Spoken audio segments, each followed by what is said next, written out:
Hello everyone. I'm going to talk about something that I think is a very common and very heavily discussed issue within Christianity and religion. Excuse me. And that is belief and faith. Not belching, sorry. And I'm going to touch a little bit upon the subject of belief and faith versus evidence and reason. And I'm going to start by talking about a friend I had who posted onto Facebook that she felt sorry for all those other Christians who were so weak in faith that they had to push it and enforce it upon others. And she even more recently said that she is not going to debate her faith. It's called faith for a reason.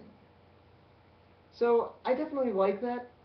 And I'm also going to comment on a picture I saw on Facebook somewhere else that said, faith is believing in something without evidence, not believing in something despite evidence. And I have no problem with believing in something without evidence, but believing in something despite evidence, I do have a problem with that, but to be realistic, I can't really discuss all that with them. I need to move on with that and try to find common ground in other areas and put those differences aside. Now, to me what faith is something very different. Let's say I ask someone if they are faithful to their husband or faithful to their wife. Does that mean believing in their existence or something? No, it means loyalty, it means commitment. To me, that's really what faith is, or at least what faith should be. But to most people it's something else, so fine.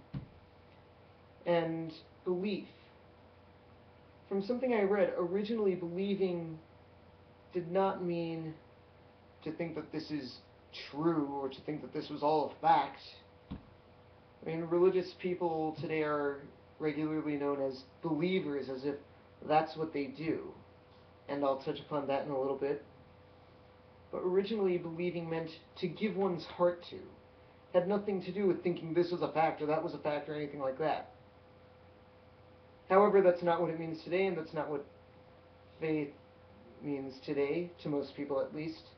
So to me, really, faith and belief are irrelevant in religion. But if we go to the alternate definitions that I gave, then faith and belief kind of, if they go against science or go against evidence and reason, then so do reading and math, I guess. But with the definitions that most people now have, it's all irrelevant. And I'm going to talk about a picture I posted onto Facebook where there were two pictures. On the top was a teenager who was holding a cross right into the camera, and right next to it he was holding a Bible, and right next to his picture it said, "Religion should not be about believing." And it was this kid holding stuff up. Right below that was a picture of Jesus healing someone, and it said, "Religion should be about behaving." And Karen Armstrong made a nice comment on that, saying, if we don't do the spiritual exercises involved, we don't understand the meaning of the doctrines. But today we've kind of reversed that. It's become, you need to believe, believe, believe. There's kind of no point if God doesn't exist. But to Buddha or to Jesus, that would be putting the cart before the horse. First you practice, then you begin to understand what it's all about. And I have to say, I agree with her, that really doctrines really are very much secondary to everything else. That it really is about believing. It's how you about behaving. It's how you behave, how you act towards one another. And I'm not even sure if it's about giving all this stuff up and living a very restricted life. And I think the most important part of Christianity is to love others, to love one another. By this shall people know that you are my disciples, that you love one another. That's one part. Or love your enemies, love your neighbors, you would love yourself. Kind of, these are all quotes from Jesus, from different parts of the Gospels. And I'm also going to, I don't agree with everything Paul of Tarsus said, but this is one thing I really, really like about Paul of Tarsus. One of my favorite parts of his letters. It's 1 Corinthians chapter 13. This is the New English Bible. So, I may speak in tongues of men or of angels, but if I am without love, I am a sounding brass or a clanging cymbal. I may have the gift of prophecy and know every hidden truth. I may have faith strong enough to move mountains, but if I have no love, I am nothing. I may dole out all I possess, or even give my body to be burnt, but if I have no love, I am none the better. Love is patient, love is kind, and envies no one. Love is never boastful, nor conceited, nor rude, never selfish, not quick to take offense. Love keeps no score of wrongs, does not gloat over other men's sins, but delights in the truth. There is nothing love cannot face. There is no limit to its faith, its hope, and its endurance. Love will never come to an end. Are there prophets? Their work will be over. Are there tongues of ecstasy? They will cease. Is there knowledge? It will vanish away. For our knowledge and our prophecy alike are partial. The partial vanishes when wholeness comes. When I was a child, my speech, my outlook, and my thoughts were all childish. When I grew up, I had finished with childish things. Now we see only puzzling reflections in a mirror, but then we shall see face to face. My knowledge now is partial. Then it will be whole, like God's knowledge of me. In a word, there are three things that last forever, ever. Faith, hope, and love. But the greatest of them all is love. Then there's also the first letter of John that says, to abide in God is to abide in love, for God is love. I mean, the concept that God is not a being that loves, but love itself. I think that's a beautiful concept of God. I think it's very similar to my theological stance of pantheism. And in some ways I might move towards that stance, but I don't know the label for that.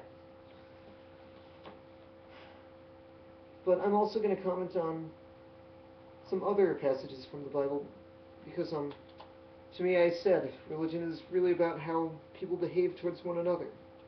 This is from the Gospel of Matthew.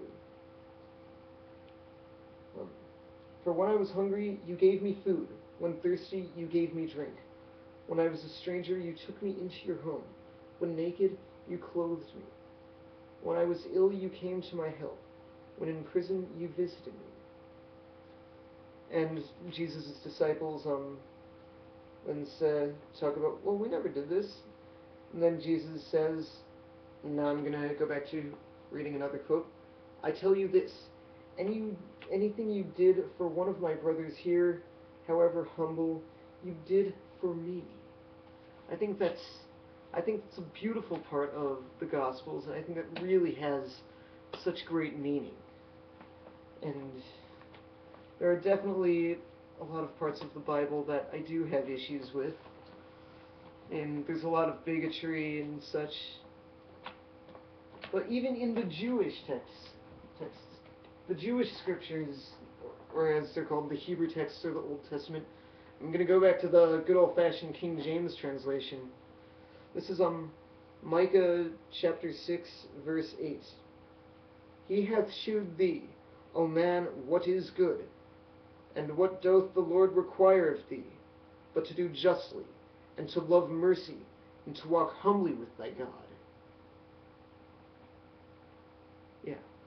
And there are other parts where, like in Isaiah, God basically says, you think I delight in your incense burnings and lamb sacrifice?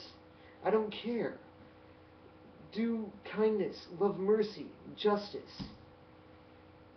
And I think much of the Bible teaches about goodness and helping out. I think that's really what the message of Christianity should be, and I think that's very heavily what the teachings of Jesus were. And I'm also going to quote St. Augustine of Hippo. And I don't like everything he said, but there was one thing he said that I really like. We must not leave an interpretation of Scripture until we have found a compassionate interpretation of it. I think that really sums up how we should read the Bible and how we should look at it. Yes, I do think it's important to look at many of the stories in today's world and in today's society. And yes, I think it is important to do research on the history of how these scriptures were written. But I think fundamentally we should find a compassionate way of looking at the Bible. And really, to sum up, religion should be about behaving, loving, caring for others, helping out in the community, doing good for the poor, those in need, for the earth, the planet, the universe, not believing in doctrines. Thank you for watching. Shalom.